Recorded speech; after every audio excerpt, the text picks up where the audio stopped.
오늘도 성령 충만을 사모해서 새벽을 깨우며 기도의 자리에 나오신 귀한 성도님들을 환영하고 축복합니다. 사랑과 은혜가 풍성하신 하나님 아버지, 날마다 일용할 양식을 허락하시고 우리 인생에 필요한 것들을 은혜로 공급하시니 참으로 감사드립니다. 이 미약하고 부족한 인생이 무엇이건데 하나님께서 우리들을 사랑하시며 돌보시는지요. 그 크신 은혜를 날마다 기억하며 하나님께 영광과 존귀와 찬양을 돌리는 우리 모두가 되게 하여 주옵소서. 우리 인생 가운데 큰 풍랑과 같고 태산과도 같은 문제를 마주할 때마다 믿음과 용기를 주시는 하나님을 더욱 신뢰하며 달려가게 하옵소서. 모든 상황과 역사를 주관하시는 하나님께 우리의 모든 것을 맡겨드리며 날마다 신실하고 온전한 순종의 길을 걸어가는 복된 하나님의 백성 다 되게 하옵소서. 출타 중이신 담임 목사님과 사모님의 건강 지키시며 성령 충만의 은혜를 풍성히 부어 주옵소서. 원로 목사님과 사모님의 건강도 지켜주시며 날마다 평강과 기쁨이 넘치는 삶으로 인도하여 주옵소서. 또한 대한교회 모든 성도들을 붙잡아 주시고 인생의 수많은 문제들 앞에서 위대한 하나님을 바라볼 수 있도록 인도하여 주옵소서. 기도의 자리, 기도의 소리가 더해지게 하시며 하나님께서 역전시키시고 회복시키는 놀라운 일들을 간증하고 찬양하는 우리 모두가 되게 하여 주옵소서. 조국 대한민국을 긍휼히 여기시고 복음의 능력으로 회복되게 하옵소서. 이 땅의 교회와 성도들이 조국 대한민국을 위해 더욱 힘껏 기도하게 하옵소서. 창조 질서에 대적하는 모든 악한 법이 절대로 통과되지 않도록 막아주시고 주님의 몸된 교회를 핍박하고 파괴하려는 악한 지도자들은 모두 무너지게 하옵소서. 온 세상이 더 큰 전쟁을 향해 치닫고 있습니다.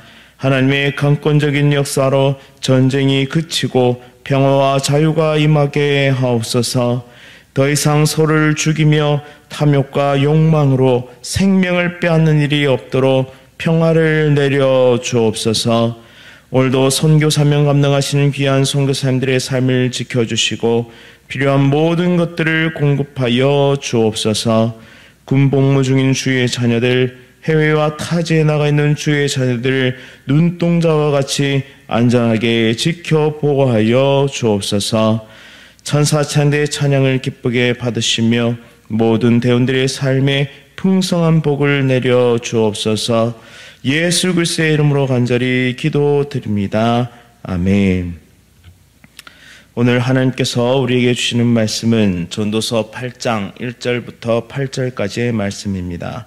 구약성경 955면에 있습니다. 전도서 8장 1절부터 8절까지의 말씀 한 절씩 교독하실 때에 살아계신 하나님의 음성 들으시기 바랍니다.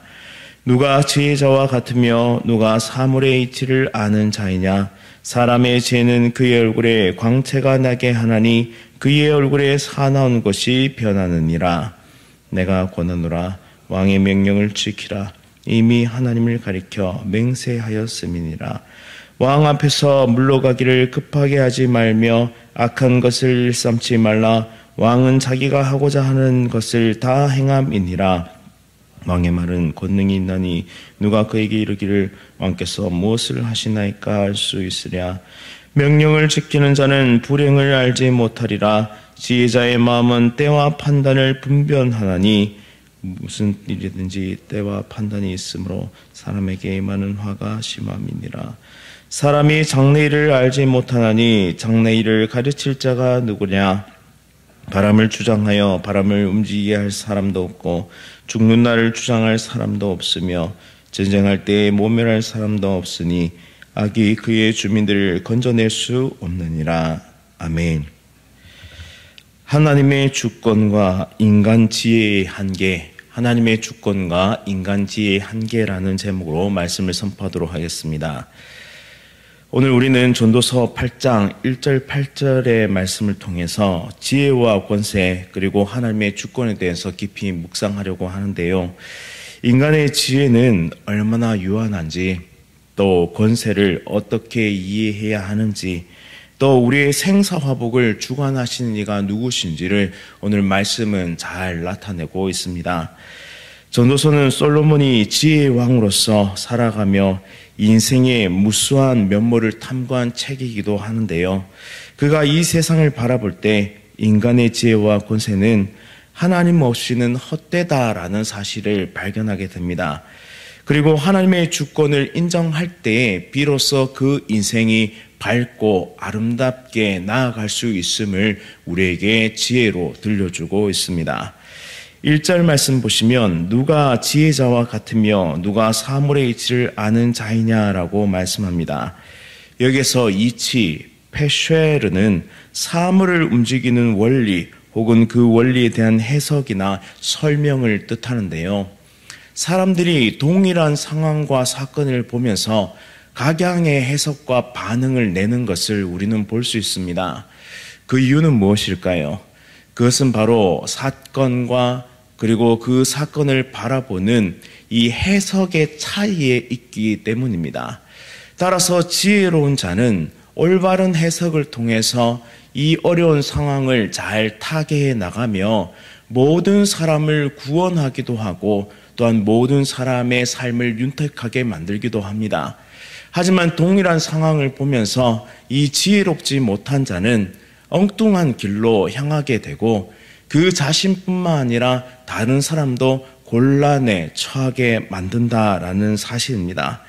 따라서 우리는 지혜로운 자가 되어야 하는데 이 지혜는 우리의 경험이나 우리의 생각 혹은 우리가 가지고 있는 어떠함에서 나타나는 것이 아닙니다. 지혜는 오직 하나님께로부터 오고 그 성령의 능력으로 말미암아 우리는 상황과 사건을 바르게 해석할 수 있게 되는 것입니다. 그 예가 바로 다니엘과 세 친구의 예인데요. 특별히 이 다니엘은 하나님의 지혜를 통해서 그런 삶을 살아갔습니다. 심지어 자기 자신의 생명을 구할 뿐만 아니라 당시 왕의 꿈을 해석해냄으로써 모든 지혜자들의 생명까지 같이 구하는 놀라운 사건의 주인공이 되었습니다. 따라서 우리는 우리의 삶 가운데 항상 지혜를 구하는 자들, 특별히 상황을 바르게 해석하는 눈을 달라고 새벽마다 또한 기도할 때마다 우리가 나아가야 한다라는 사실입니다. 또 솔로몬은 지혜가 인생을 살아가는 데 있어서 얼마나 중요한지를 끊임없이 이야기하고 있는데요. 지혜는 우리의 얼굴을 밝혀주고 우리의 마음을 부드럽게 만들어줍니다. 그러나 아무리 지혜로워도 인간 지혜는 한계적이다라는 것이 솔로몬의 고백입니다.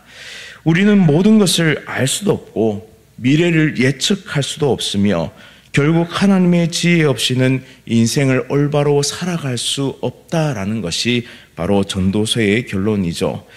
예를 들어 솔로몬은 세상의 지혜를 많이 얻었지만 결국 자신의 인생을 돌이켜 보면서 하나님 없는 지혜는 헛되다라고 고백합니다. 그래서 우리도 잘 아는 말씀입니다.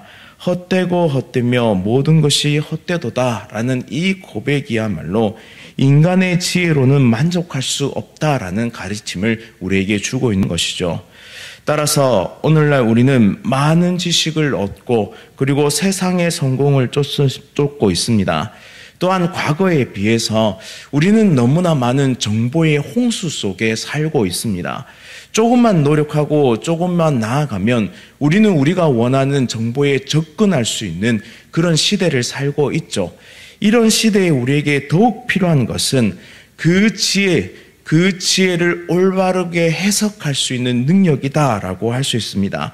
따라서 잠언 9장 10절의 말씀처럼 여호와를 경외하는 것이 지혜의 근본이요라는 이 말씀을 붙잡고 우리는 더욱 여호와 하나님을 경외하고 따르는 삶으로 나아갈 때 비로소 이 세상에 넘쳐흐르는 정보들 속에서 올바른 판단과 올바른 결정을 내릴 수 있다라는 사실입니다. 따라서 오늘 하루도 오직 여호와 하나님을 경외하며 우리 앞에 놓인 현실을 바르게 해석하고 그것을 헤쳐나가는 하나님의 거룩한 백성들 다 될 수 있도록 우리의 모든 마음을 드리는 우리 모두가 될 수 있기를 간절히 바랍니다. 두 번째로 8장 2절 말씀인데요. 왕의 명령을 지키라. 이는 내가 하나님을 가리켜 맹세하였음이니라 라고 말씀하고 있습니다. 하나님은 세상의 권세를 허락하십니다. 이 권세는 하나님의 질서 속에서 이루어진 것으로서 우리는 그 질서 안에서 순종해야 한다라는 것이 성경의 가르침이죠. 이 왕을 세우는 일에 있어서 우리가 구약 성경을 살펴보면 최초로 이스라엘 백성들의 왕을 세우는 장면이 나타납니다. 사무엘상에 보면 사무엘에게 사람들이 찾아와서 우리에게도 이방 나라들처럼 인간왕을 달라라고 요구합니다. 사무엘이 이 모습을 기뻐하지 아니하면서 하나님께 기도했을 때 하나님은 그들이 너를 버림이 아니요 나를 버려서 자기들의 왕이 되지 못하게 함이다라고 말씀합니다. 그러고 나서 하나님은 왕의 제도를 가르치라라고 명령하시는데요. 이 왕의 제도가 뭐냐? 그것을 한마디로 요약하자면 아들들은 군인으로 징집되게 되고 딸들은 징발되어서 궁중에서 요리하고 일하는 일에 쓰임받게 될 것입니다. 또 토지와 소유의 가장 좋은 것은 왕에게 바쳐야 되고요. 수확물의 10의 1을 바치고 세금을 내고 왕에게 복종하고 순종해야 한다는 것이죠. 그리고 그들이 택한 왕으로 말미암아서 어려움을 당하게 될 때 하나님께 부르짖어도 하나님은 응답하지 아니하실 것이다 라는 것이 바로 이 왕의 제도였습니다. 그때 이 경고를 듣고도 이스라엘 백성들의 반응은 어떠했냐면 사무엘의 말 듣기를 거절하고 아니로소이다. 우리도 우리 왕이 있어야 하리니 우리도 다른 나라들 같이 되어서 우리 왕이 우리를 다스리고 우리 앞에 나가서 우리의 싸움을 싸워야 할 것입니다 라고 그들이 소리 높여서 외칩니다. 이렇게 하나님의 왕 되심을 거절하면서 이스라엘의 인간왕의 역사가 시작되었죠. 그리고 그들은 하나님 앞에서 인간왕을 따르기로 그렇게 약속하게 된 것입니다. 따라서 그들은 그들의 약속대로 행해야 하는 것이죠.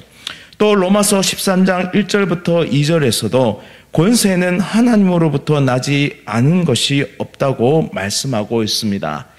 또 성경을 읽어보시면 다윗이 사울왕의 부당함을 끝까지 순종하면서 그를 존중했던 것을 기억해야 합니다. 이는 단순히 사람에 대한 순종이 아니라 하나님께서 세우신 질서, 특별히 기름 부은 자를 자신의 손으로 죽이지 아니하는 이 하나님의 법에 대한 순종이었습니다. 그런데 여기서 중요한 질문이 하나 나올 것입니다. 목사님, 그러면 부당한 권세에도 우리가 순종해야 합니까? 라는 질문이죠.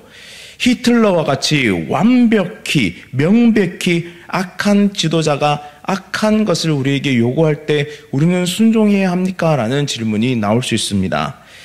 여기에 대해서 성경은 명확한 대답을 줍니다. 그것은 무엇이냐? 다니엘과 그의 세 친구의 사례를 통해서 우리에게 말씀하고 있죠. 그들은 바벨론 왕의 명령에 불복종하며 하나님의 뜻을 따랐습니다. 또 사도행전에 보면 사도들도 사람보다 하나님을 더 순종하는 것이 마땅하니라 라면서 사도행전 5장 29절에서 말씀하는데 이것은 어디에서부터 나온 것이냐? 예수님의 이름으로 더 이상 가르치는 것을 금지하는 대제사장들과 당국의 명령에 대해서 거부하면서 이렇게 고백했던 것입니다. 또 역사적으로 볼 때 보네포 목사님도 나치 히틀러의 악행에 반대하면서 고백교회 운동에 참여하게 됩니다. 우리는 이처럼 하나님께 반하는, 그러니까 성경에 반하는 권세에 대해서는 순종할 수 없고 오히려 신앙의 양심을 따라서 하나님께 순종해야 한다는 것이죠. 바로 세상의 법 위에 상위의 법이 있는 것이죠. 하나님의 법, 우리가 최종적으로 따라하는 것은 바로 하나님의 법입니다. 따라서 우리는 권세에 순종하되 그 권세가 하나님의 뜻과 어긋난다면 그것을 우리는 거부할 수 있어야 한다라는 것입니다. 부당하거나 악한 권세 앞에서 하나님께 더 순종할 것을 성경은 우리에게 가르치고 있는 것이죠. 우리는 그리스도인으로서 정의와 사랑을 실현하는데 이 정의와 사랑은 하나님께로부터 나오는 하나님의 속성이기에 우리는 하나님 아버지를 따라서 이 모든 것들을 행해야 한다는 것입니다. 따라서 1차적으로는 하나님께서 허락하신 세상 권세에 순종하되 그것이 하나님의 법에 어긋나는 것이면 우리는 거절할 수 있다는 사실을 기억하면서 믿음의 길을 잘 달려갈 수 있기를 간절히 바랍니다. 이제 마지막으로 8장 8절에 사람이 자기 생명을 주장할 권세가 없고 죽는 날에 권세가 없나니라고 말씀합니다. 전도서 8장은 인간의 생명과 죽음조차도 인간이 통제할 수 없는 것임을 분명하고 명확하게 말씀하고 있습니다. 즉 우리의 생명은 하나님의 손에 달려 있다라는 것이죠.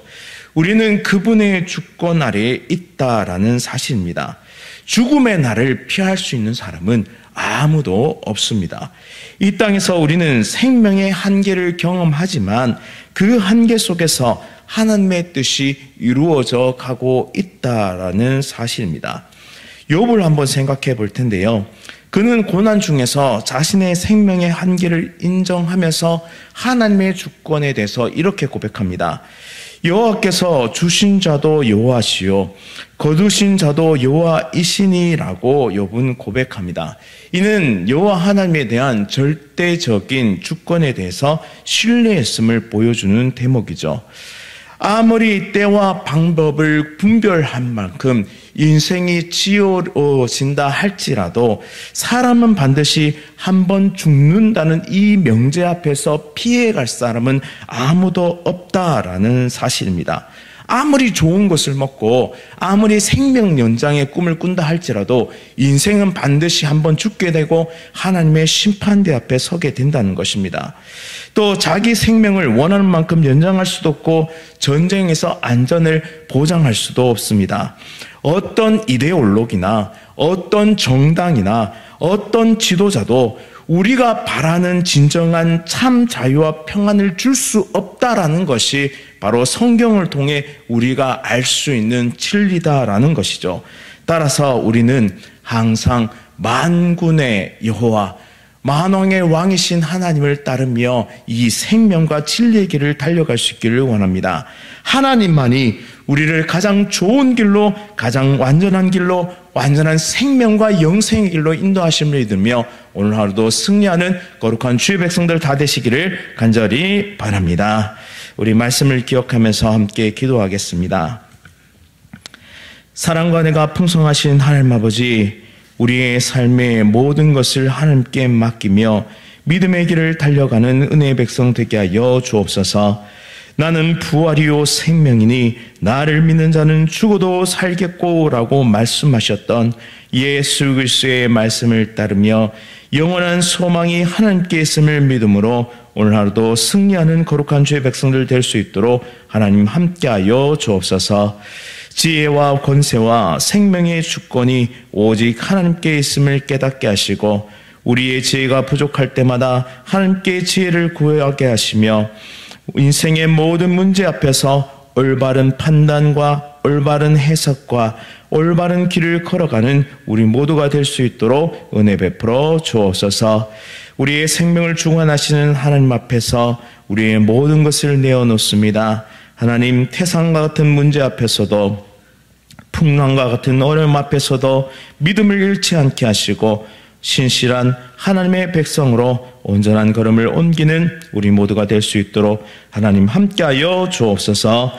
예수 그리스도의 이름으로 간절히 기도드립니다. 아멘. 하늘에 계신 우리 아버지여, 이름이 거룩히 여김을 받으시오며 나라가 임하시오며 뜻이 하늘에서 이루어진 것 같이 땅에서도 이루어지이다. 오늘 우리에게 일용할 양식을 주시옵고 우리가 우리에게 죄 지은 자를 사하여 준 것 같이 우리 죄를 사하여 주시옵고 우리를 시험에 들게 하지 마시옵고 다만 악에서 구하시옵소서. 나라와 권세와 영광이 아버지께 영원히 있사옵나이다. 아멘. 오늘은 한길교회 손재익 목사님 위해 함께 기도하겠습니다.